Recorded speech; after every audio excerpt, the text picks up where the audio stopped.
have a review and summary of the biblical counseling training, O Lord. And we thank you for Dr. Andrew Rogers for allowing me, Lord God, to have his material, O God, as we go through this study about the importance of biblical counseling in the local church. We pray that we may not only understand, O God, what biblical counseling is, but that we may be able to apply it, Lord God, in our family, in our relationships here at church, O God, and we pray for your blessing. Continue to guide us and allow each one, Lord God, to be reminded of what we have studied in Module 1. So we pray, Lord, that you alone may be glorified. In Jesus' name we pray. Amen. Okay, so ang magiging schedule natin for the biblical counseling training will always be first Sunday of the month. Okay? So parang katulad ito before, every first Sunday, pero tatanggalin natin yung last Sunday. Last Sunday will be palitan ito ng husbands and wives and parenting, biblical parenting natin. So medyo magiging busy tayo in the coming months. Tapusin lang natin yung module 2 because this is 4 modules. Hindi nyo naman kailangan ng certification for this. Ang importante, matutunan nyo na lang. Because if you want certification, may assignment. Gusto nyo ba may assignment? Ayaw nyo may assignment. So, bilis sumagot. Paano tapos na kasi si Sister Eloy dyan? Tapos na siya. Na-certify ka, di ba? Nakakuha ka ng certificate. Okay. But if you want to have a certification, you can come to me. Ibibigay ko lang yung requirements. May requirements lang naman, book reading yan, and then book assignments. Meron mga you can approach me if you want certification, but in reality, certification is just certification. Ang importante na unawaan nyo. Okay? Pero kung gusto niyo certification, walang problema doon. Yan si Sister Lou. Tagal natin nun, di ba? Sa Higher okay, with Wayne Van de Veer. Okay, so, ayun. Actually, let's start. Maybe antayin ko lang makaupo yung ibang mga nakatayo sa likod, lalo na si Kyla. Halata si Kyla kasi matangkad. Yuyuko ka pa, nakikita ka pa rin. Sa tangkad mo, baliwala yung pagyuko mo. Okay, so it's a blessing. At least na-contact ko din actually si Dr. Andrew Rogers regarding this. So he is expecting us na sana matapos natin yung Module 2 for this year and then next year Module 3 and then another year for Module 4. So dahan-dahan lang po tayo. Maliban na lang kung gusto niyo mas mabilis. Ready na sa likod. Naririnig ko kayo dyan sa likod eh. Malakas ang pandinig ko eh. Kapag nasa likod. Anyways, sige. Okay, the process and procedures of biblical counseling.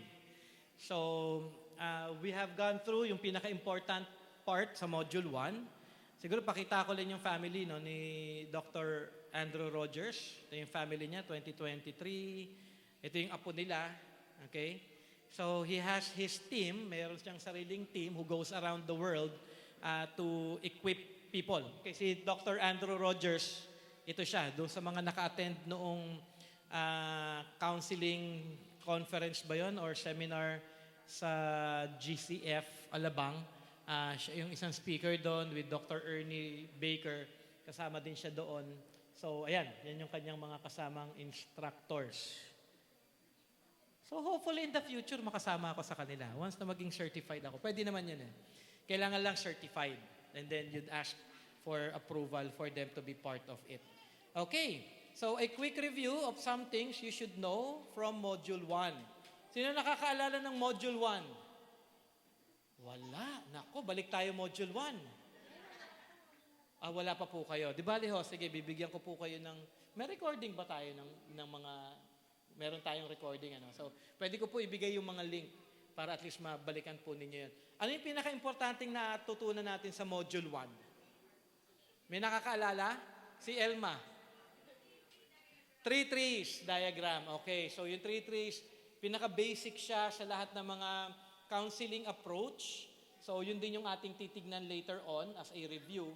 Dahil pag na-master niyo yung 3 trees diagram, madali siyang gamitin in terms of counseling kahit sino yung kausap mo who is facing such circumstances na mahirap, suffering man ito, conflict man ito, kailangan makita pa rin yung approach natin in terms of the three trees diagram. Naalala nyo pa yung three trees diagram?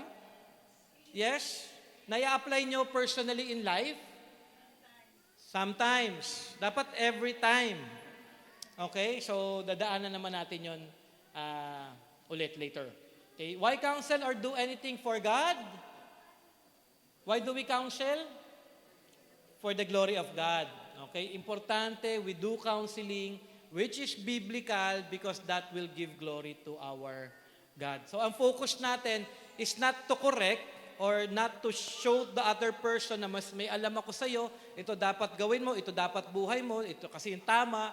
Hindi, ang purpose natin of talking to someone with regards to sa suffering man niya or kung ano man yung circumstance na kanyang pinagdadaanan para makatulong tayo sa kanya na makita niya yung salita ng Panginoon for the glory of His name. Okay? So, when someone approaches you, okay, may problem kayo or ano, when someone approaches you doing biblical counseling, that person is doing it for the glory of God. Hindi para maliitin tayo kasi minsan ang thinking ng maraming mga mananampalataya, kapag may correction, pag may rebuke, parang ang baba ng tingin natin sa ating sarili. Hindi dapat ganon. Kasi in our church, ang direction natin in terms of correction and counseling and alam mo yun, rebuke is not pagalingan tayo. Hindi tayo pagalingan dito Ang purpose natin is for God to be glorified in our lives. Maitama natin yung ating life, mailinya natin dun sa plano ng ating Panginoong Diyos para sa isang mananampalataya. Okay, why counsel or do anything else for God? Okay, remember we looked at 25 verses in Module 1 from Old Testament and New Testament. Di ba marami tayong inaral? Naalala niyo yung huling inaral natin na yung basic biblical principle that if we live in sin, ano nagiging resulta? Pag nagsisin tayo, it affects others. Okay? Basic yun.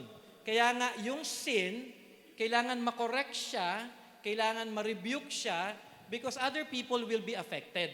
At maraming instances na gano'n. Kung kunyari daw, ako bilang tatay, sinning against my wife, or kaya kay James, o kaya ako mismo kay Del. If I'm sinning kay Del, sa tingin ninyo sino unang-unang maapektuhan sa family ko? Si James. Always si James, kasi immediate yan And then kung sinning ako sa wife ko at hindi ko naayos yung aking relationship with God, hindi ako naging repentant, sa tingin nyo, sino yung susunod na maapektuhan? Ang church. Kayo. Kasi syempre kung I'm living in a life of, if I'm living a life of sin, for sure, maapektuhan kayo. Hindi ako makakapag-aral, di ba? Parang ang hirap naman na, it doesn't mean na hindi ako nagkakasala, I sin, pero dapat may biblical correction sa akin yung wife ko, o kaya meron akong sariling discipline in correcting myself, repentance, confession, para maging tama ako. So be reminded, if you are living in sin, hindi kayo nakakaunselan at hindi kayo na ibabalik ng tama sa lakad sa Panginoon, it will affect others. Okay? So isang mahalagang reminder yon. Okay? Why counsel or do anything else for God? To acknowledge His sovereignty. Okay? Ano ibig sabihin nito? To acknowledge His sovereignty. Sino nakaalala? We do counseling so that we may be reminded that God is sovereign in everything. That He is in control. So God allows circumstances. Kunyari daw, may situation ka na mahirap, kailangan mo mapaalalahanan na God allows this suffering or this hardship in life for you to be reminded that He is in control. And if you are responding in a sinful way, kailangan kang makorek at maitama na, di Lord, plano mo ito, inalaw mo itong circumstance na ito para maayos yung puso ko at maitama yung aking actions, yung aking thinking, yung aking life, in accordance to your word. Okay, not only sovereignty, acknowledge His sovereignty and His goodness. We are to acknowledge that in every circumstance, lalo na yun sa three trees diagram, yung heat or circumstance, we are to be reminded that everything that is happening in our lives is always for our good. Most of the time, hindi lang natin ito nakikita dahil nabablock ito ng ating sinful thinking. Inaalaw ni God yung circumstance na yun or situation, as we have studied before, para tayong lahat ay ma-sanctify. Okay? At maayos yung ating puso. The problem is not the problem is the heart. Okay, so at least naalala ninyo. And not only that, actively display His character. So, babaguhin tayo ngayon. May heat, may circumstance. Kung sinful yung ating life, kung sinful yung ating response do sa heat na ito o circumstance na ito, ano nangyayari sa atin? We resolve to thorny heart, di ba? Thorny response. Ngayon, kapag a thorny response, pinapakita lang ni God, kapag mali yung response natin do sa situation, kailangan makita natin na nagkakasala tayo, we go back to the cross, we confess our sin, we are to be corrected by His Word, and then dapat magbunga ito ng tama. Okay? So, para ma-display natin yung character ng ating Panginoon. When and why did counseling? Kailan nagsimula ang counseling? Sino makakaalala? Beginning. Kailan yung beginning? Kahapon? Kay Adam and Eve. Galing yung Sister Violi na alala niya. Kasi nakalagay Genesis. Pero hindi niya nakikita yan, ha? Oo, hindi niya nakikita yan. Bulag yan, eh. Naka-shades, eh. Hindi. Okay, so when in the garden, okay, doon nagsimula actually yung counseling. Kung ating maalala, sabi nga sa Genesis 1:28, and God blessed them, God said to them, be fruitful, multiply, fill the earth, subdue it, have dominion over fish of the sea, over the birds of the heavens, and over every living thing that moves on the earth. Genesis 3:1, now the serpent was more crafty. So may command, then Genesis chapter 3, anong ginawa ni Satan? May command. Sa Genesis 2, then Genesis 3, anong ginawa ni Satan? Hindi, si Satan, anong ginawa ni Satan?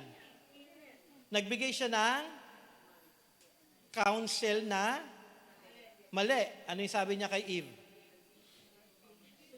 Did God really say? Naalala niyo yun? Did God really say? So, tinitwist niya na actually yung statement doon. Okay. Ano yung counseling? Yun nga yung una, God spoke to Adam, nagbigay siya ng revelation sa kanya, kailangan ito yung gawin mo. Huwag mong kakainin yung durian. Siyempre, hindi durian. Ayaw natin durian. Gusto natin durian. Ako gusto ko ng durian. Kaya nga lang ayaw nyo ng durian. Hindi apple, ha? Okay, hindi natin alam kung ano yung fruit na yun. So, malalaman natin yun when we are in heaven na. Praise God. Dahil ako din curious ako eh. Gusto kong itanong kay Adam. Adam, ano ba yung kinain ninyo? Okay, yung pala balimbing. Hindi ko alam kung ano yun. Okay, and at the same time, may nire-reveal si God, and then ang tao, meron siyang revelation interpreters. So every word of God, may nire-reveal si God, tayo nag-i-interpret. Okay? So after that, ang kailangan na maging response natin is to worship Him in response. Okay. What about bad counsel? Ito yung nangyari. Di ba? Yung bad counsel, hindi din ahas yun, ha? Hindi ko nga alam to sa mga biblical counsel na ito, ginamit ahas. Pero mainly, sabi nga, serpent. Okay. So, sabi ni serpent, ni Satan, did God really say? Okay, ito yung bad counsel. Okay, meron kang maririnig ng mga ganitong klaseng counseling. Okay? And yung counsel na ito na ibinigay ni Satan is to destroy men. Okay, hindi nagiging maganda. So, kailangan you grow in the Word of God para kapag may nag-counsel sa inyo, dapat alam nyo biblical. Teka lang, tama ba ito? Ayon ba ito sa salita ng Panginoon? So, be very careful because kapag bad counsel ang ibibigay sa atin or sinful, alam mo yung makamundo, it will only destroy your life. Okay.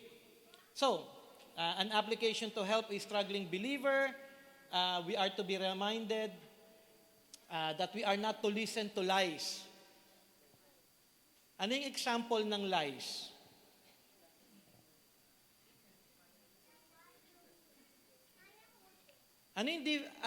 Paano natin malalaman kung ito ay lie? Wala sa Bible. Okay, because God is a God of truth. Yung word ni God, yung scripture is always about the truth of God's word. So anything, kunyari daw, may nag-counsel sa'yo, tapos hindi niya ito maipunto o maituro sa salita ng Panginoon, then that might not be a good thing for you na, alam mo yun, pakinggan yung counsel na ito dahil hindi siya biblical. What we are to do is to listen lamang sa tama. Be reminded that Satan is the father of lies. Sabi nga sa John chapter 8 verse 44, you of your father, the devil, and your will is to do your father's desires. He was a murderer from the beginning. Bakit siya murderer? Si Satan from the beginning.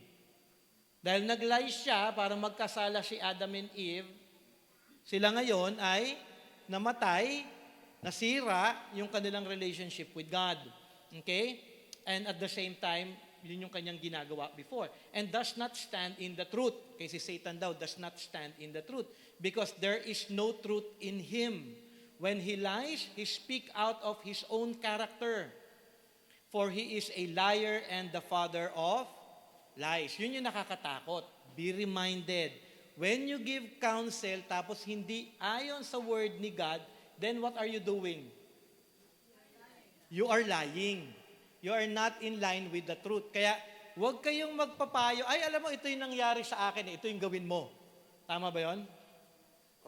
In a sense, pwede yung isipin yun. Pero syempre, when we do biblical counseling, we go through the Word of God, we go to the truth of God's Word, at yun yung bagay na dapat nating ibahagi sa taong ito.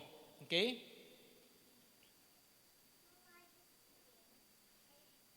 What do we know before we even talk with the counselor or with the counselee? Okay?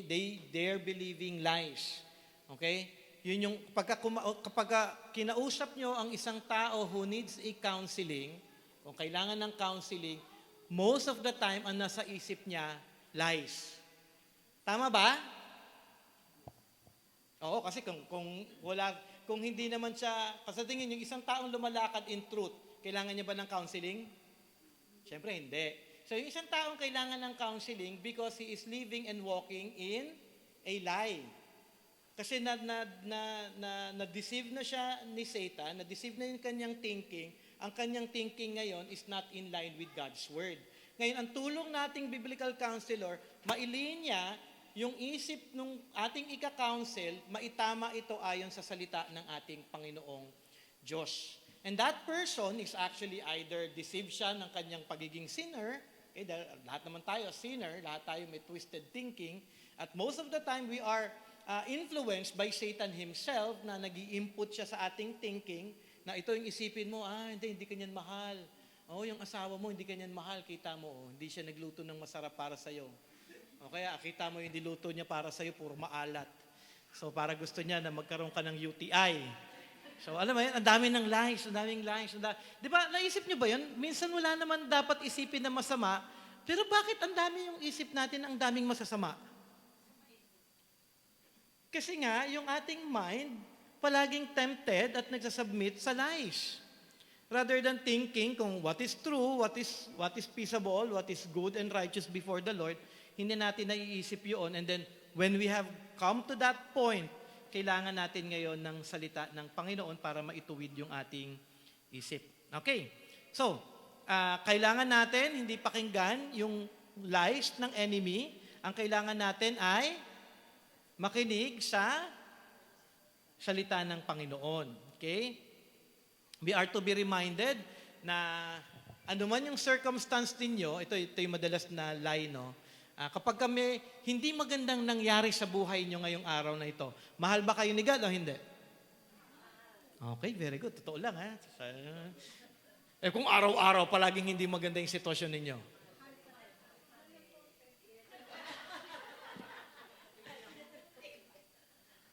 Be reminded that God's character does not change. If He loves us, He loves us.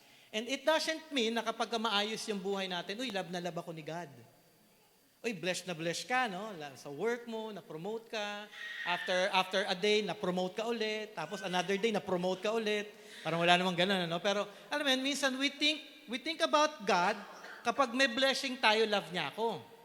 But in reality, kung kunyari daw, ang isang tao biglang nagka-cancer, hindi ba siya mahal ni God? Mapakahirap na pag nag-usapan ng suffering. No, kung magka-cancer man ako, mahal pa rin ako ng Panginoon.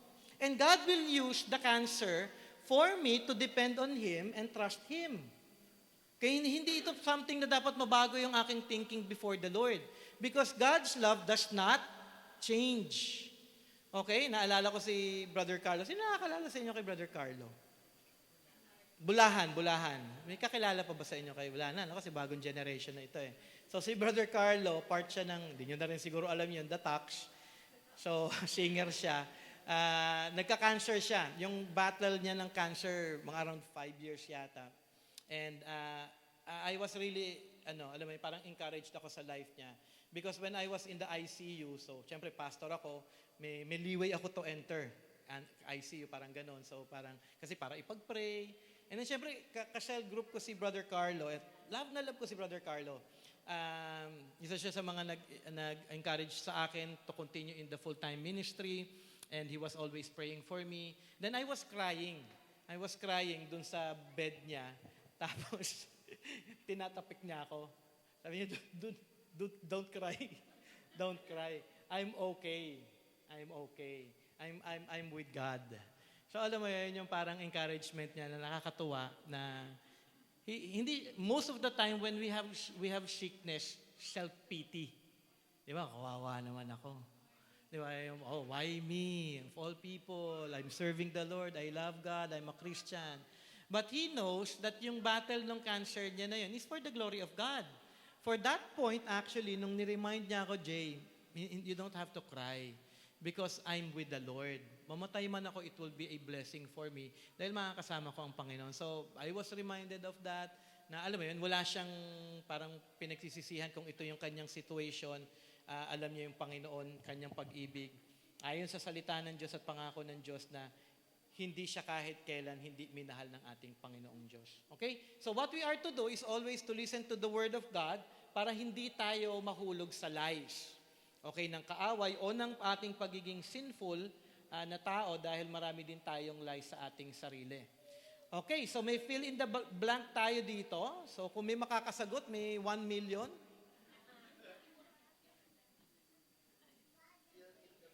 Fill in the blanks. Biblical counseling is simply the ministry of blank. Ano po? Nanguhula. Okay, so mali po yan. Hindi, joke lang. May nakalala? Ministry of, starts with the letter G. Okay, ministry of graciously applying the blank. The truth. Okay, Sister Stella, may 1 million. Si Sister Elaine. Sister Eloy. Alam mo, no? Kasi nung narinig ko yung truth, pagtingin ko dito, sabi ni Sister Stella. So parang truth. So akala ko sa kanya.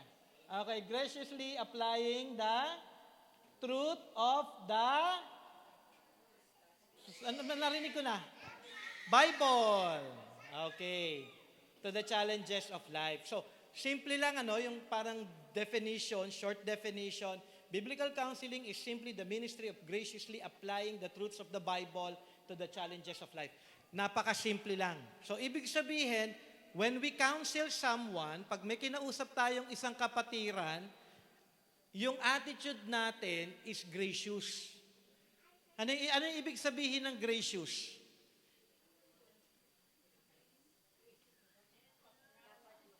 Ano pa? Okay, mapag-unawa. Ano pang ibang synonym ng gracious? Character, gracious, applying. May patience,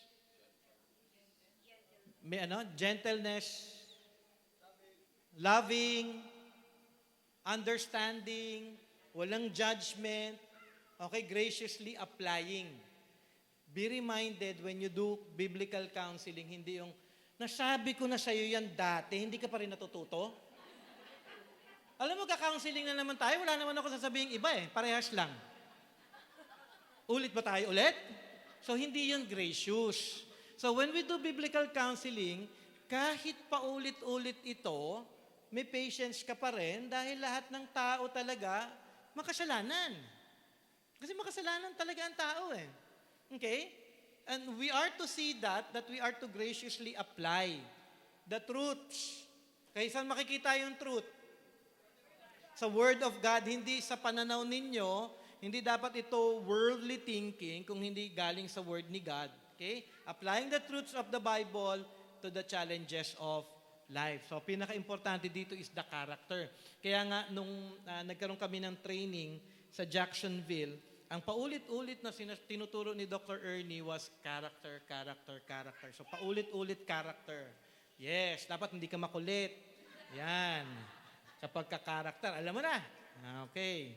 So, ulit, explain and underline the underlined words. Biblical counseling is simply a ministry. Pagka sinabing ministry, ano yung ministry? Ano ibig sabihin ng ministry?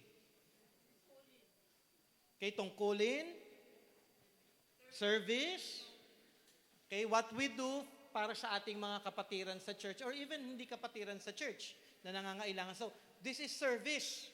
What we are doing what we are doing is, we reach out. Tinutulungan natin siya. We are serving. Kaya nga importante, in our church, if we see someone, kunyari may close friend kayo, sinning, ano yung gagawin mo? Bahala siya sa buhay niya, mag-sin.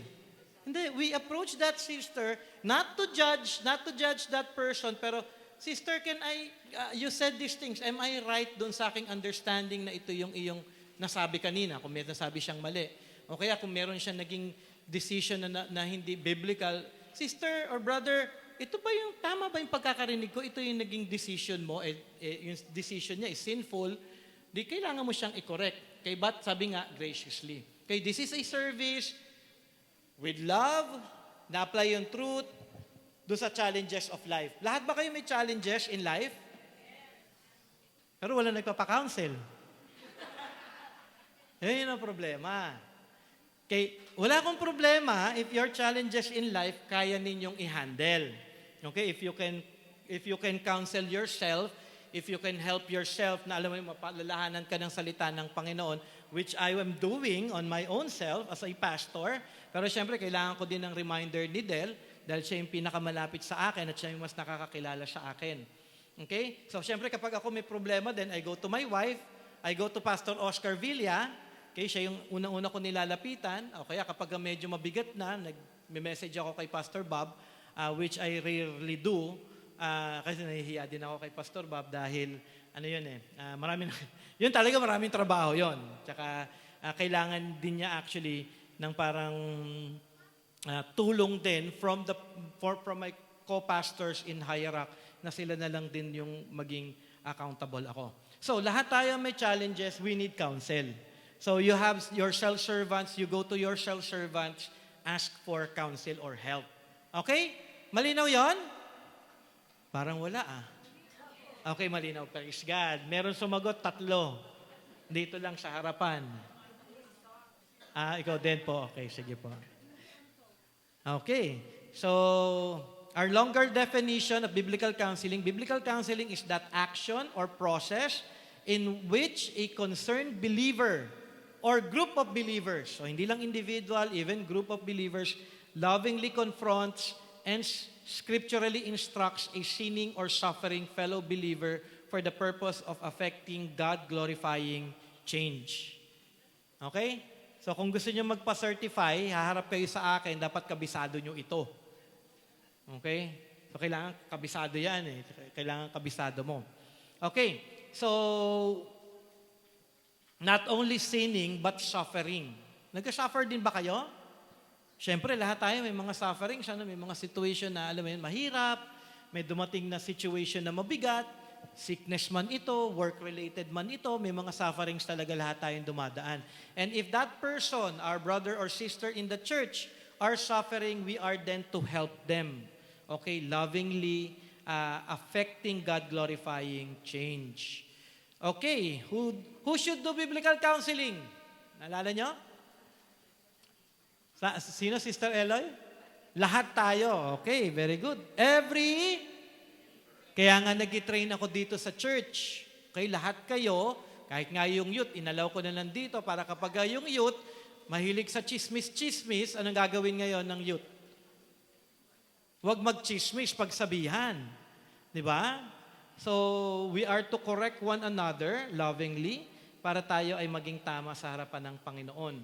Sabi nga sa Romans 15:14, I myself am satisfied about you, my brother, that you yourself are full of goodness, filled with all knowledge, and able to instruct one another. Okay, yung instruction na ibibigay natin is from the Word of God. So, lahat actually ganito yan. Lahat kayo nag-counsel na? Lahat kayo nag-counsel na. Wala sa inyo na hindi nag-counsel. Kasi kunyari daw, may kumausap sa inyong kaibigan, may idea kayo, mayroon kayong sasabihin. Di ba? For sure, lahat tayo nagka-counsel. Ang tanong lang, yung counsel ba ninyo biblical o hindi? Dalawa lang yon. So, you are to think, first of all, kapag ka, kunyari, may counseling ka, o may kaibigan ka, kakausapin ka, make sure na ang iyong counsel ay biblical. Okay? If it pertains to life, yung kanyang ginagawa, lalo na kung pertains to sin, kailangan we are to give that person biblical counseling. Okay? Nabasa ko na yung Romans 15:14. Okay? Who should do biblical counseling? I'm a counselor, you're a counselor, we're all counselors for the glory of God and the joy of every believer. Okay. Okay, punta na tayo dito. So, kaya niyong i-label na to isa-isa? Naalala niyo na yung 3 trees? Next time, di ko alam kung kasama dito yun, at sana kasama dito yun, which I usually do ngayon is the block diagram, okay, yung box diagram. Pero ito, yung 3 trees. So, naalala niyo to? Ano to? Heat. Okay, hindi ang heat. Okay? Circumstances or heat. Okay, mamaya lalabas yung heat. Ito, ano to? Thorns. Yung root is the idolatrous motives. Okay? Kasi yung motives mo, kailangan mo munang makita para makita mo ngayon yung bunga.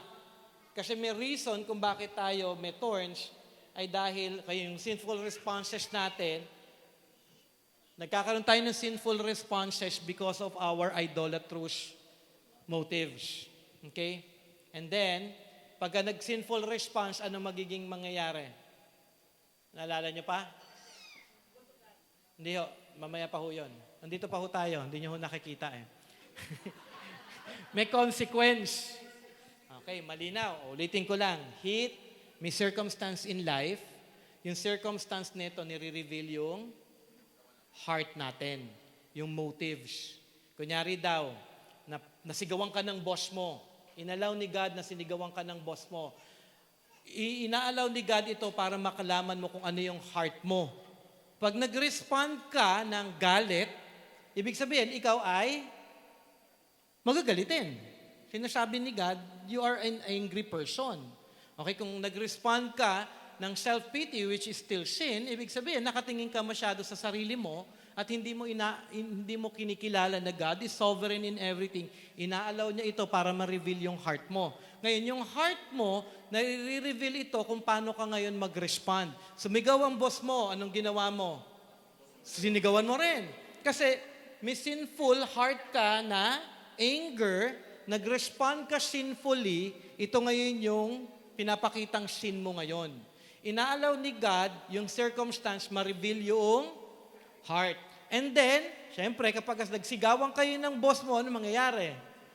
Sisante ka. Okay. May consequence. Syempre, magagalit ang boss mo. Hindi siya matutuwa, lalo lang siya magagalit, lalo lang kayo mag-aaway, magkakaroon ng bitterness. Hindi maganda maganda ba yung naging resulta? Hindi. So, be reminded that in every circumstance, it's always a revelation of the heart. Ngayon, kung kunyari, asawa mo, pag uwi ko kunyari sa bahay, pagdating sa bahay, si Del hindi naghugas ng pinggan, hindi nagluto ng pagkain, hindi naligo.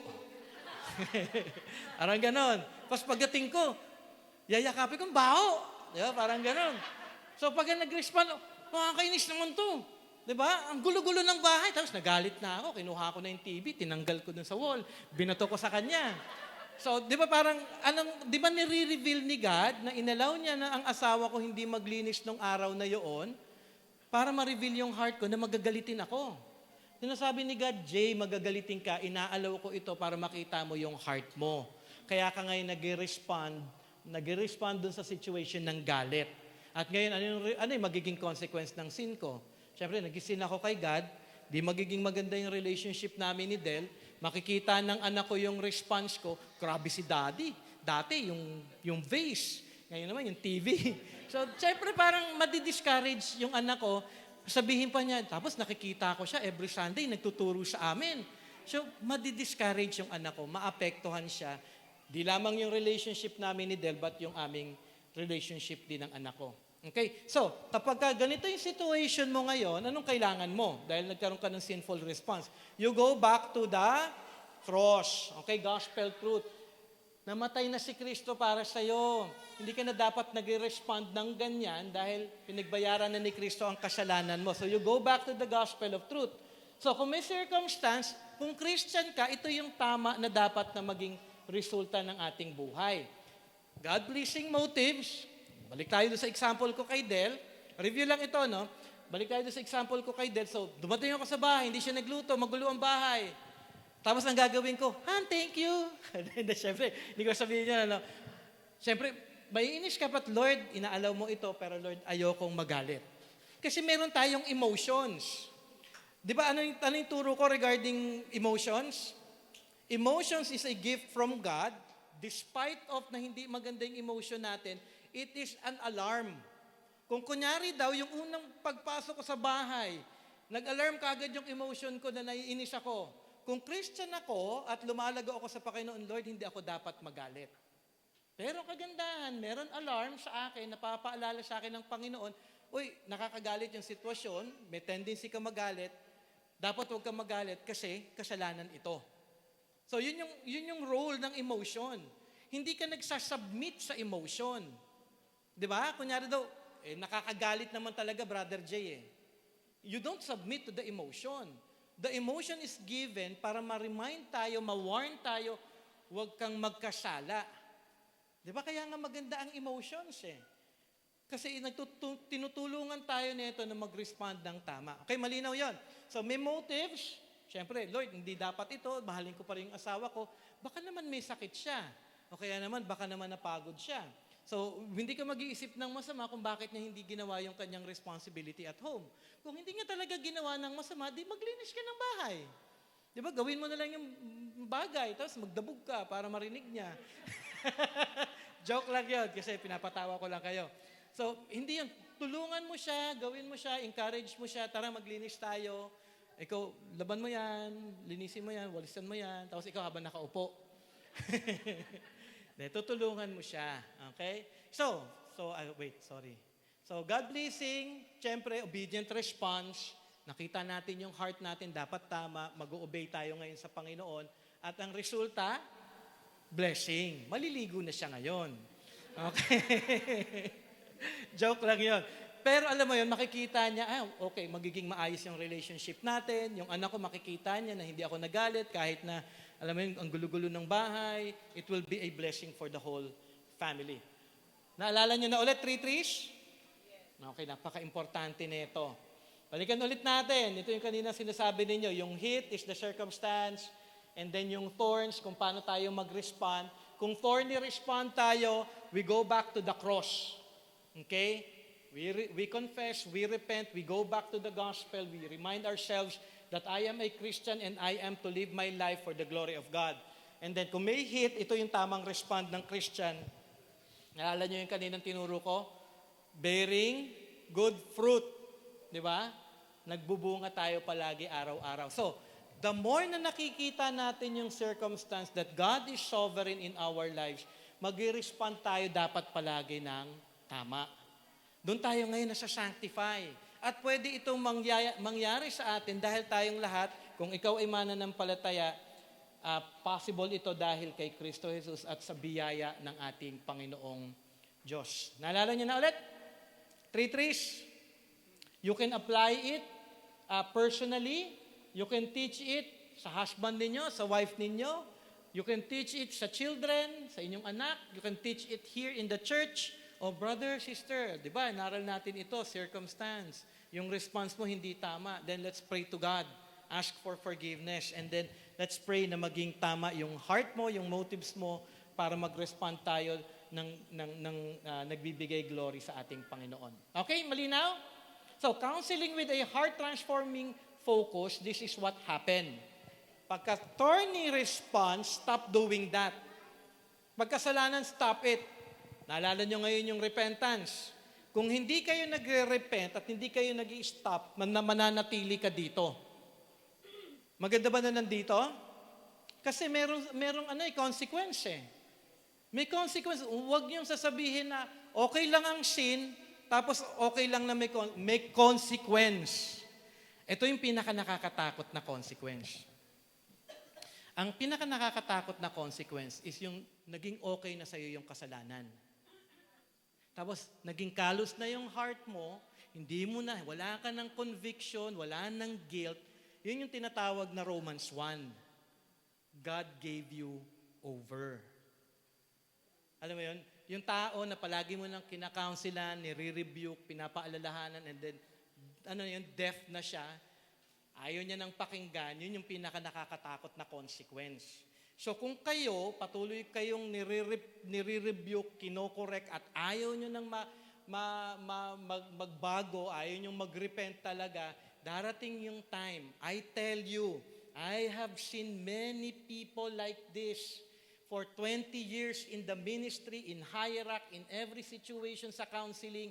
I have heard a lot of situations because they have turned away from God, nagsara na yung tenga nila. Na-witness ko yan. Namuhay na sila sa kasalanan. Wala na. God gave them over. And in the end, akala nila okay yung sin na ginagawa nila. One time, one day, pag namatay sila, eternal judgment. Okay?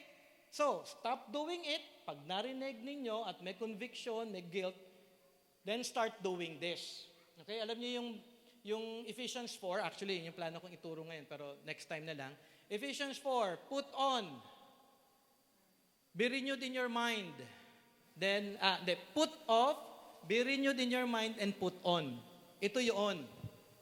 Put off, tanggalin mo yung sin, turn away from it, be renewed with the gospel, and then put on Christ. Ganun lang kasimple yun sa Ephesians chapter 4 verse 20 na application. Aralin natin yun in time for sanctification process. Okay? So, stop this, start doing this para ikaw ay magbunga. Okay? What are the 3 grand themes of truly biblical counseling? May makaalala? Siyempre wala, kasi matagal na to. Okay lang yun, pero ayun, we are to be reminded. Siyempre, mahal ko kayo.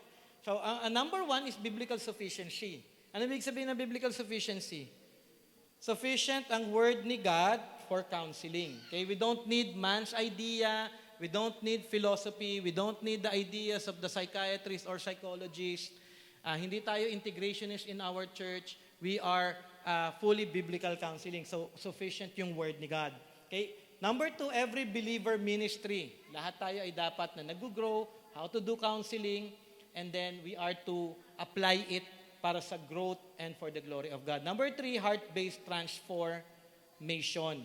Okay? So, ang tuon natin, hindi lang yung, alam mo yun, mabago lang yung kanyang actions in life, kung hindi mabago yung kanyang puso.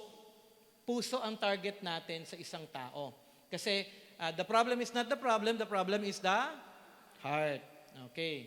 So, we are to be reminded nga sa number 1, the Bible speaks to every issue of life, authoritatively, every issues of life, may kasagutan salita ng Panginoon. Every believer ministry, hindi lang ako dapat yung nagka-counsel, kayo din dapat. So, minsan pag nakikita ko kayo minsan na nag-uusap dito sa church, minsan may mga parang serious, di ko lang, chismis ba yun? O nagka-counseling kayo. Dapat walang chismis, ha? Dapat, kumbaga, when I see you talking na parang serious kayo, I believe that is counseling. I trust you na counseling yun. hindi chismis, dapat counseling. Okay? Kasi hindi lang trabaho ko ang mag-counsel, hindi lang ako, kundi bawat isa sa inyo nagtuturo sa kapatiran ng tamang salita ng Panginoon. Okay? Not just behavioral change, but heart change. Okay? The myth of secular psychology. Okay? Secular psychology is thinking and behavior can be managed. Yung pag-iisip mo pwedeng ma-manage yan, ayusin lang natin. Yun yung kanilang pananaw. Okay, sasabihin nila, hindi, meron lang problema sa utak mo. But in reality, ano yung problem? The problem is not the problem is the... Okay, so babalik lang tayo ulit doon. So ang problem talaga ng tao is the heart. Okay, so biblical Christianity, okay, heart, soul change is possible. Christ has provided redemption, may forgiveness, if you will come to faith in the Lord Jesus Christ, may forgiveness and the Holy Spirit will empower you to live the life in accordance to the Word of God. Okay, so what is the real problem with counselists? The problem is not the problem. The heart is the problem. Okay. So, hindi ko na gagamitin ito sa inyo. Kasi kung gusto niyo certification, basahin niyo ito, 400 pages. Hindi sa dinidiscourage ko kayo, but once you read this book, this is crucial. Okay, crucial ito sa biblical counseling. At napakalaking tulong ito, and I allow my counseling, may kinounsel na ako before, pinabasa ko sa kanya yung isang chapter nito at nakita niya actually yung scene niya kasi dito. Mainly kasi ang focus actually ng book is yung renewal or transformation ng heart. Kasi para makita ng isang tao yung kanyang sin na ito'y galing sa kanya.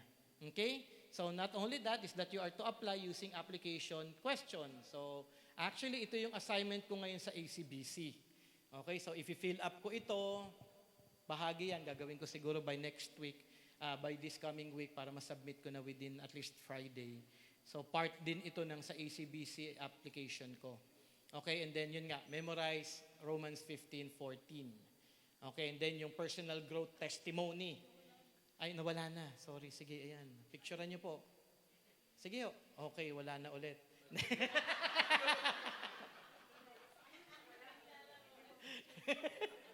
Ginigising ko lang si Sister Lou.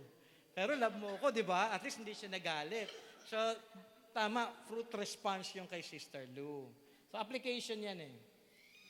Okay, personal growth testimony. Ito din, isasubmit ko sa ACBC ko, actually under Jacksonville. So, meron kasi dapat na, yung application nito, gagawa ka ng personal application, paano mo igagawa yung 3 trees, and then, nag-grow ka ba dito, then ipapakita mo yon sa kanila. Okay, so konti na lang, 3 na lang How has God been receiving glory through your life? May changes ba doon sa Module 1? Naturuan ba kayo? Na-equip ba kayo doon sa Module 1? Regarding the 3 trees? Wala.